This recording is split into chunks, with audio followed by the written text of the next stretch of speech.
بسم الله الرحمن الرحيم الحمد لله رب العالمين والصلاة والسلام على سيد الأنبياء والمرسلين نبينا محمد وعلى آله وصحبه أجمعين ومن تبعهم بإحسان إلى يوم الدين أما بعد.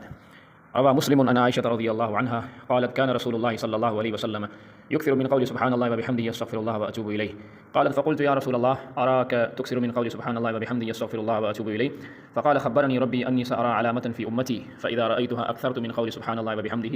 أستغفر الله وأتوب إليه. فقد رأيتها إذا جاء نصر الله والفتح فتح مكة ورأيت الناس يدخلون في دين الله أفواجا فسبح بحمد ربك واستغفره إنه كان توابا. امام مسلم نے اپنے صحیح مسلم کے اندر اس حدیث کو روایت کیا ہے. سیدہ ام المؤمنین عائشہ رضی اللہ عنہا سے روایت ہے. فرماتی ہیں رسول اللہ صلی اللہ علیہ وسلم کثرت سے یہ جملہ کہا کرتے تھے، یہ الفاظ کہا کرتے تھے، سبحان اللہ وبحمدہ استغفر اللہ واتوب الیہ. فرماتی ہیں میں نے کہا اللہ کے رسول صلی اللہ علیہ وسلم میں آپ کو دیکھ رہی ہوں کہ آپ ان الفاظ کو کثرت کے ساتھ کہہ رہے ہیں، سبحان اللہ وبحمدہ استغفر اللہ واتوب الیہ. تو آپ نے فرمایا میرے رب نے مجھے خبر دی کہ بے شک میں عنقریب علامت نشانی دیکھوں گا اپنی امت میں، جب میں اس کو دیکھ لوں گا تو میں کثرت کے ساتھ ان الفاظ کو کہوں گا سبحان اللہ وبحمدہ استغفر اللہ واتوب الیہ. تو میں نے اس علامت کو، اس نشانی کو دیکھ لیا. وہ ہے جب اللہ تعالیٰ کی اذا جاء نصر اللہ والفتح، اللہ تعالیٰ کی نصرت اور مدد آ جائے اور فتح آ جائے، کامیابی آ جائے، یعنی فتح مکہ فتح ہو جائے اور آپ لوگوں کو دیکھیں کہ وہ لوگ دین اسلام میں لشکروں کی صورت میں، جماعتوں کی صورت میں داخل ہو جائیں، تو آپ اللہ تعالیٰ کی تسبیح بیان کریں، اپنے رب کی تسبیح بیان کریں حمد کے ساتھ، اور اسی سے آپ بخشش طلب کریں، استغفار کریں. بے شک وہی توبہ کو قبول کرنے والا ہے. شیخ حافظ اللہ کہتے ہیں یہ اللہ تعالیٰ کی طرف سے حکم ہے اپنے نبی کے لیے صلی اللہ علیہ وسلم، یہ کہ وہ اللہ تعالیٰ کی حمد کے ساتھ تسبیح بیان کریں اور استغفار کریں. اور یہ حکم نبی صلی اللہ علیہ وسلم کو بشارت کے بعد دیا گیا، یعنی اللہ تعالیٰ کی نصرت آ جائے اور مکہ فتح ہو جائے اور لوگ جو ہے وہ دین اسلام میں جماعتوں کی صورت میں داخل ہو جائیں، تو آپ جو ہے وہ اللہ تعالیٰ کی تعریف بیان کریں حمد کے ساتھ، تسبیح بیان کریں حمد کے ساتھ اور استغفار کریں اور توبہ کریں. اسی لیے بعض صحابہ نے سمجھا کہ نبی صلی اللہ علیہ وسلم کو حکم دیا گیا ہے اللہ تعالیٰ کی تسبیح کا اور حمد و ثنا کا اور استغفار کا شکرانے کے طور پر، اس نعمت پر شکرانہ جس کی بشارت دی گئی ہے، یعنی مکہ فتح ہو جائے گا اور جو ہے وہ لوگ جماعت کی صورت میں دین میں داخل ہو جائیں، تو اس نعمت کا شکر ادا کرنے پر آپ جو ہے وہ اللہ تعالیٰ کی تسبیح اور حمد کے ساتھ اور استغفار اور توبہ کیا کریں. اور بعض صحابہ نے سمجھا، جیسے حضرت عمر رضی اللہ تعالیٰ عنہ، عبداللہ بن عباس رضی اللہ عنہما، کہ اللہ تعالیٰ کی مدد کا آنا اور مکے کا فتح ہو جانا اور لوگوں کا دین میں جماعتوں کی صورت میں داخل ہو جانا یہ نشانی ہے کہ رسول اللہ صلی اللہ علیہ وسلم کی زندگی جو ہے باقی تھوڑی ہے اور آپ صلی اللہ علیہ وسلم کی عمر ختم ہونے والی ہے. اور اس لیے اللہ تعالیٰ نے حکم دیا کہ آپ جو ہے اللہ تعالیٰ کی تسبیح بیان کریں، حمد بیان کریں اور استغفار کریں، تاکہ عمل کا خاتمہ ان الفاظ پر ہو اور اپنے رب سے جو ہے وہ ملاقات اس انداز سے ہو، اور اللہ تعالیٰ کے پاس جب رسول اللہ صلی اللہ علیہ وسلم جائیں تو مکمل احوال اور جو ہے کامل و مکمل ہو کر جائیں. اور یہ واضح ہے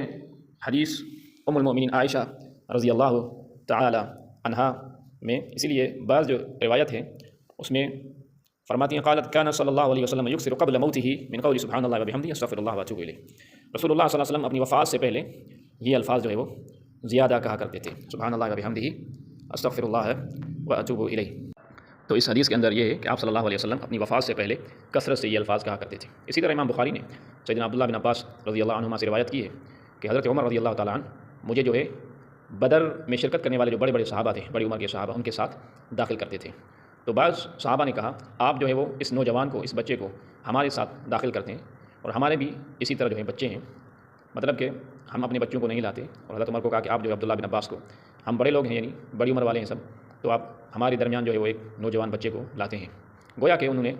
دل میں یہ محسوس کیا کہ ہم اپنے بچوں کو نہیں لاتے اور عبداللہ بن عباس اس مجلس میں آ جاتے ہیں.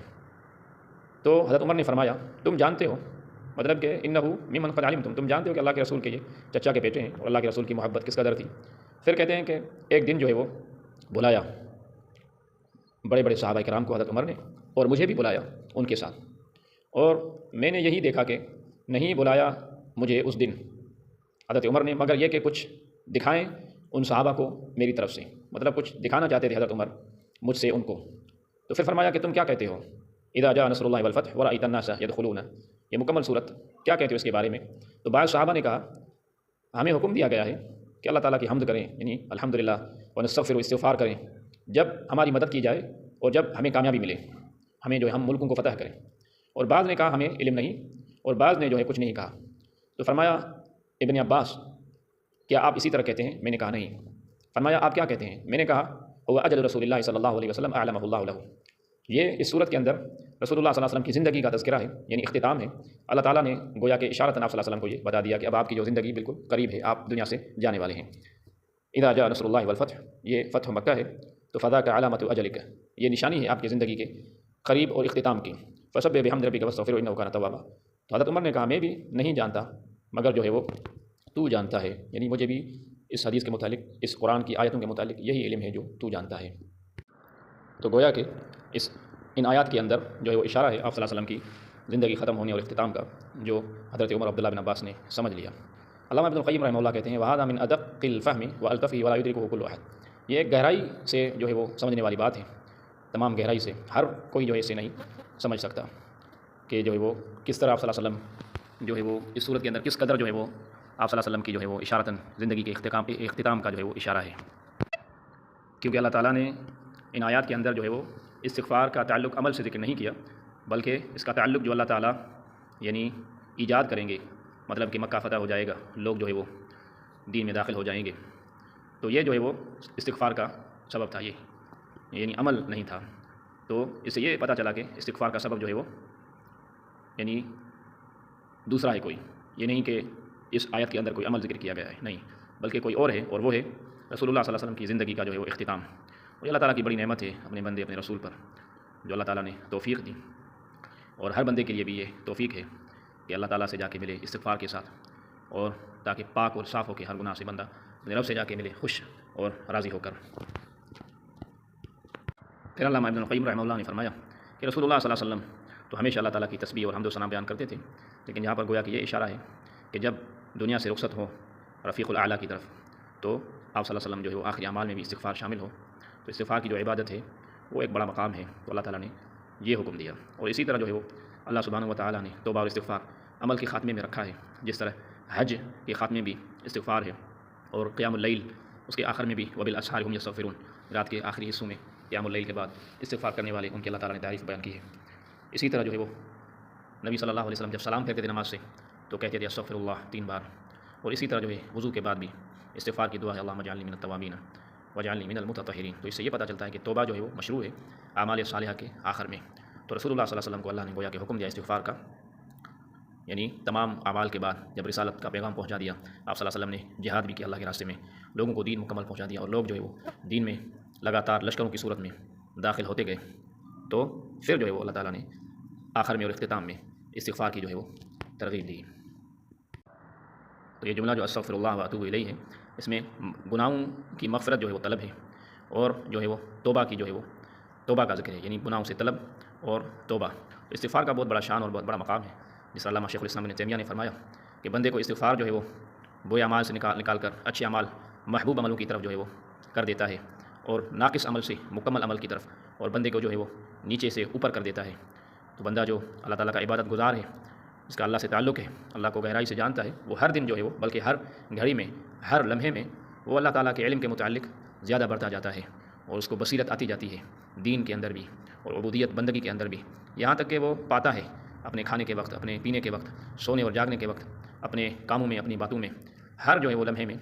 گویا کہ جیسے حدیث میں اشارہ ہے الاحسان ان تعبد اللہ کانک تراہ، یعنی آپ عبادت اللہ تعالیٰ کی اس طرح کریں گویا کہ تم اسے دیکھ رہے ہیں، یہ اعلیٰ مقام ہے۔ پھر شیخ الاسلام نے فرمایا وہ اپنی کمی جو ہے وہ نقص، اپنی تقصیر سامنے رکھتا ہے، یعنی اور وہ محتاج ہوتا ہے ہر لمحے میں استغفار کی طرف، رات کی گھڑیوں میں، دن کی گھڑیوں میں، بلکہ وہ مستر ہے دائماً اقوال میں، احوال میں، یعنی ہر لمحے میں، یعنی بھلائیوں کو حاصل کرنے میں، اور جو ہے وہ تکلیف دہ چیزوں سے دور کرنے میں، اور قوت کو بڑھانے میں، بدنی ہو یا جو ہے وہ ایمانی قوت ہو، قلبی قوت ہو، تمام میں جو بندہ جو ہے اللہ تعالیٰ بندہ جو ہے وہ استغفار کا جو ہے محتاج ہے۔ پھر فرمایا شیخ الاسلام ابن تیمیہ رحمہ اللہ نے بندہ جو ہے وہ حکم دیا گیا ہے یہ کہ اللہ تعالیٰ کی طرف ہمیشہ توبہ کرے، جیسے اللہ کا فرمان ہے وَتُوبُوا إِلَى اللَّهِ جَمِيعًا أَيُّهَا الْمُؤْمِنُونَ لَعَلَّكُمْ تُفْلِحُونَ، اے اہل ایمان اللہ تعالیٰ کی طرف جو ہے وہ توبہ کیا کرو، اے مومنو تم اللہ کی طرف سب کے سب توبہ کرو تاکہ تم کامیاب ہو جاؤ۔ اسی طرح صحیح بخاری میں ایک روایت ہے، آپ نے فرمایا یا ایھا الناس توبوا إِلَى رَبِّكُمْ فوالذی نفسی بیدہ انی لاستغفر اللہ واتوب الیہ فی اليوم اکثر من 70 مرہ، لوگو تم اپنے رب کی طرف جو ہے وہ توبہ کیا کرو، قسم ہے اس ذات کی جس کے ہاتھ میں میری جان ہے، میں البتہ اللہ تعالیٰ سے استغفار اور توبہ کرتا ہوں ایک دن میں 70 سے جو ہے وہ 70 بار سے جو زیادہ۔ اسی طرح سیدنا عبداللہ بن عمر سے روایت ہے، فرماتے ہیں کنا نعد لرسول اللہ صلی اللہ علیہ وسلم فی المجلس الواحد یقول رب اغفر لی وتب علی انک انت التواب الرحیم 100 مرہ، او قال اکثر من 100 مرہ، عبداللہ بن عمر رضی اللہ عنہ فرماتے ہیں کہ ہم ایک ہی مجلس میں شمار کرتے تھے، نبی صلی اللہ علیہ وسلم یہ دعا کرتے تھے، رب اغفر لی وتب علی انک انت التواب الرحیم، اے میرے رب مجھے بخش دے، مجھ پر توبہ کر دے، بے شک توبہ قبول کرنے والا، رحم کرنے والا ہے، یعنی 100 بار یا 100 سے بھی زیادہ۔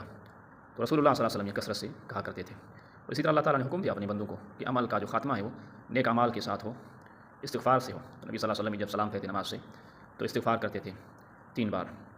اسی طرح اللہ تعالیٰ نے بھی حکم دیا والمستغفرین بالاسحار، یعنی اہل جنت کا جو اللہ تعالیٰ نے تذکرہ ان المتقین فی جنات وعیون، ان کے بارے میں فرمایا کانوا قلیلا من اللیل ما یہجعون، وہ رات کو تھوڑا سوتے ہیں، یعنی قیام اللیل کرتے ہیں، نیند کم کرتے ہیں۔ پھر ان کے بارے میں فرمایا والمستغفرین بالاسحار، صبح کی گھڑی میں جو ہے وہ آخر میں قیام اللیل کے بعد جو ہے وہ استغفار کرتے ہیں۔ تو گویا کہ حکم ہے کہ جو رات میں جو ہے وہ سحری کے وقت جو ہے وہ استغفار ہوں، جس طرح سورۃ المزمل میں بھی قیام اللیل کا تذکرہ ہے، اور آخر میں واستغفر اللہ تعالیٰ سے جو ہے وہ استغفار کریں، بے شک وہ معاف کرنے والا ہے۔ اسی طرح حج کے اندر فإذا قضيتم من عرفات فاذكروا الله عند المشعر الحرام واذكروا كما هداكم وإن كنتم من قبله لمن الضالين ثم أفيضوا من حيث أفاض الناس واستغفروا الله إن الله غفور رحيم۔ حج کے متعلق بھی جب تم عرفات جو ہے مکمل کر لو، اللہ تعالیٰ کو مشعر الحرام یعنی مزدلفہ میں جو ہے وہ یاد کیا کریں، اللہ تعالیٰ کا ذکر کریں، اللہ کو اس طرح یاد کریں جس طرح اللہ تعالیٰ نے تمہیں ہدایت دی ہے۔ پھر فرمایا پھر جاؤ وہاں سے جہاں سے لوگ نکلیں، یعنی مزدلفہ سے نکلیں جہاں سے لوگ نکلتے ہیں۔ پھر فرمایا کہ اللہ تعالیٰ سے استغفار کریں، اور اسی طرح جو ہے وہ نبی صلی اللہ علیہ وسلم نے جو ہے غزوہ تبوک اور آخری جنگ ہے، اس میں بھی اللہ تعالیٰ نے جو ہے وہ توبہ کا تذکرہ کیا، لقد تاب اللہ علی النبی والمہاجرین والانصار، اللہ تعالیٰ مہربان ہوئے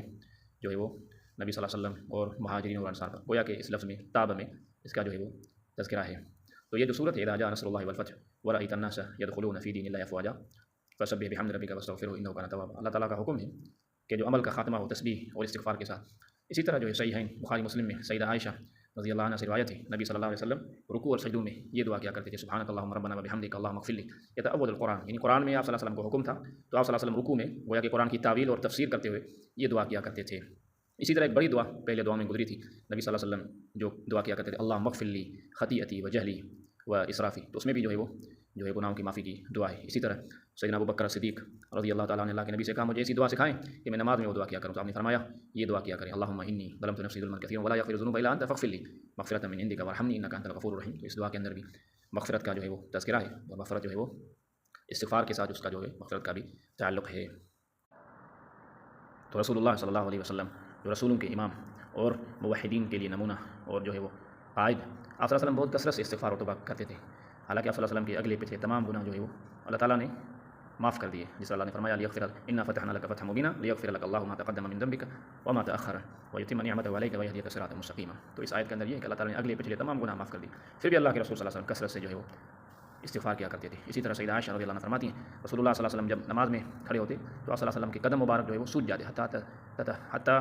تتفطر رجلا، آپ کی جو ہے ٹانگیں اور پاؤں جو ہے سوج جاتے تھے زیادہ کھڑے ہونے کی وجہ سے۔ تو میں نے کہا اللہ کے رسول آپ جو ہے وہ اتنے اعمال کرتے ہیں، وقد غفر اللہ لك ما تقدم من ذنبك وما تأخر، اللہ تعالیٰ نے تو آپ کے اگلے پچھلے تمام گناہ معاف کر دیے۔ تو آپ نے فرمایا یا عائشہ فلا اکون عبدا شکورا، عائشہ کہ ہمیں اللہ تعالیٰ کا جو ہے وہ شکر گزار بندہ نہ بنوں۔ تو اللہ تعالیٰ کے رسول صلی اللہ علیہ وسلم جو ہے وہ اس کے باوجود یعنی اگلے پچھلے گناہ معاف، اس کے باوجود کثرت سے استغفار کرتے، جیسے کہ پیچھے احادیث ذکر ہوئی ہیں کہ 70 بار اور 70 سے زیادہ 100 اور 100 سے زیادہ۔ اسی طرح ایک روایت صحیح بخاری کے اندر ہے، سیدہ عائشہ رضی اللہ عنہ فرماتی ہیں میں نے اللہ کے رسول سے جو ہے وہ سنا واشرت الیہ قبل ان یموت وهو مسند الیہا ظہرہ، روى البخاری عن عائشہ رضی اللہ عنہ انها سمعت رسول اللہ صلی اللہ علیہ وسلم واشرت الیہ قبل ان یموت وهو مسند الیہا ظہرہ یقول اللهم اغفر لي وارحمني والحقني بالرفیق الاعلی۔ سیدہ عائشہ رضی اللہ عنہ نے سنا رسول اللہ صلی اللہ علیہ وسلم جب وفات کا وقت تھا اور غور سے سنا تو آپ صلی اللہ علیہ وسلم ٹیک لگائے ہوئے تھے ام المؤمنین کے جو ہے وہ سینے کی طرف، اور آپ یہ کہہ رہے تھے اللہم اغفر لی وارحمنی، اللہ مجھے معاف کر دے اور مجھ پر جو ہے وہ رحم کریں۔ تو یہ آخری الفاظ ہے والحقنی بالرفیق الاعلی، تو یہ آخری الفاظ تھے، ان میں بھی استغفار کا جو ایک روایت میں وہ بخاری کی روایت میں ذکر ہے کہ آخری الفاظ اللہم اغفر لی وارحمنی یہ الفاظ تھے، اور اس کے بعد والحقنی بالرفیق الاعلی۔ تو اس میں اشارہ ہے یعنی بندہ جو ہے وہ کثرت سے اور ہمیشگی سے اور ہر لمحے میں تمام وقت میں اللہ تعالیٰ سے استغفار کیا کرے مکمل زندگی، اور جس طرح آپ صلی اللہ علیہ وسلم جو ہے اعمال کا خاتمہ نیک اعمال کا نماز حج قیام اللیل باقی جتنی مجلسیں ہوتی تھی استغفار کے ساتھ ختم کیا کرتے تھے، اسی طرح ہمیں بھی کرنی چاہیے، اللہ تعالیٰ سے کثرت سے استغفار کرنا چاہیے، اللہ تعالیٰ عمل کرنے کی توفیق عطا فرمائے۔ سبحانک اللہم و بحمدک اشہد ان لا الہ الا انت استغفرک و اتوب الیک۔